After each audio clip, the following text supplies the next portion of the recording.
Hey, Jabari, going back to last week, Coach told us as a former player himself, he tells you guys, you're not going to be able to tune out the noise. You're going to hear stuff. You're going to hear about how big this game is or how great you guys are, but keep preparing the same way. Is that now that you're in the top 10 for the second week in a row? Is that easy to do? I mean, coming from where this program has come from. I think it should be easy. Just keep doing what we've been doing. We've been on the other side of it where we had to block noise out, whether it be negative comments. So all we know is just our identity is just work and just play like it's no tomorrow. So I think we'll be just fine. Jabari, Coach Heupel said he thought your last game you were in as physical as you have. How do you evaluate, now that you watched the tape and everything, and how you performed in that Florida game? I think the O-line did a good job of giving me seams to run through. My main focus was just getting downhill and just hitting the hole hard. I know in the SEC those holes they close pretty quickly. So, and I was just ready to get back on the field. I was just happy to be back out there.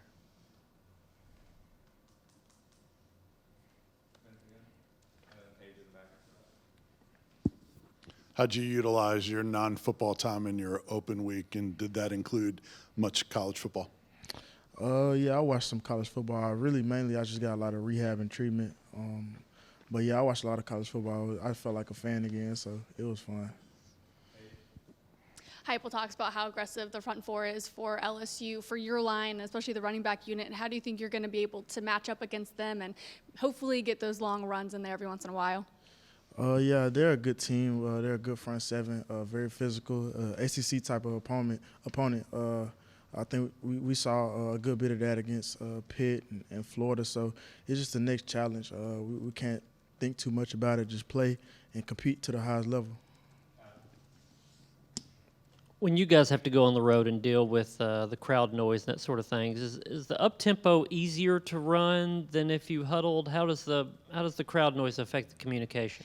I think it has its advantages on the road, but like I was saying earlier with some of my teammates, it doesn't matter what time of the day or where we at. It's a away game, ACC opponent. It's going to be a hostile environment, so we just got to stick to our identity, which is the tempo, and hopefully we'll make more plays than they make.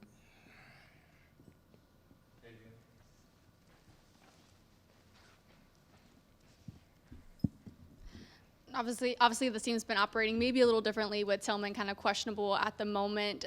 How is it, though, within this offense to kind of have that next man up mentality and really be able to utilize some of the depth you all have? Yeah, it's talent all across the roster. Ramel stepped in and did a good job last week, played confident, didn't think too much. I think that's just the name of the game. Honestly, the next man has to step up. It can't be any fall off. So we believe in Ramel just like we believe in Cedric. So everybody across the board is just next man up mentality.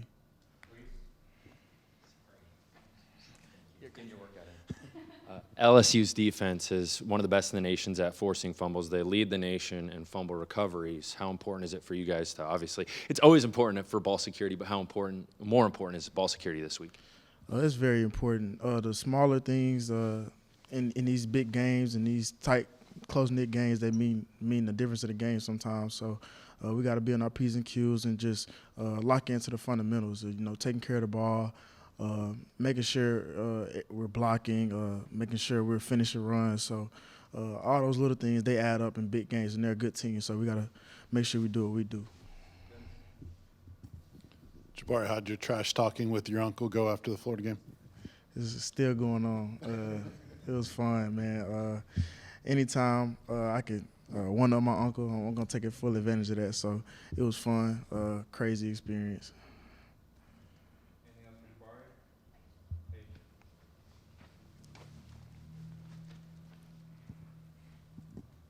LSU is going to be the third top 25 opponent you all face this season. Do you kind of enjoy the gauntlet that this schedule feels like? How do you all thrive in these situations? I've learned to embrace it. Yeah, I think last year I noticed we had a pretty tough schedule, but that's just how Tennessee is. We play the best teams every year. Nothing's easy about our schedule. Nothing's easy about how we win. We have to earn everything. So I'm very excited about it, and it's a challenge.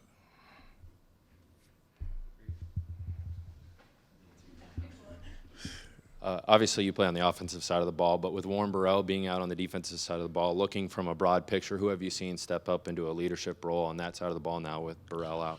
In the secondary, all those guys stepped up. Kamal Haddon, Christian Charles, obviously Trey Flowers and Jalen McCullough played a lot of football, but a lot of those guys have stepped up. And like I said before, it's next man up mentality. We work hard across the board. It doesn't matter the depth chart. Doesn't matter the depth chart. So all those guys have stepped up tremendously. You watch the games on Saturday, and there's a lot of you guys from the Memphis area. They're not only starting but playing big roles, playing key roles. When you sit back to think about it, on both sides of the ball, how unique, how cool is that? It's real cool. I keep up with a lot of those guys, even at other colleges. It's amazing just to see how fast it happened. I remember Memphis used to be a basketball city. Now I turn on football anywhere. Somebody from Memphis that I grew up with playing basketball with. So it's a very cool dynamic, and I keep in touch with a lot of those guys. So, yeah, it's cool.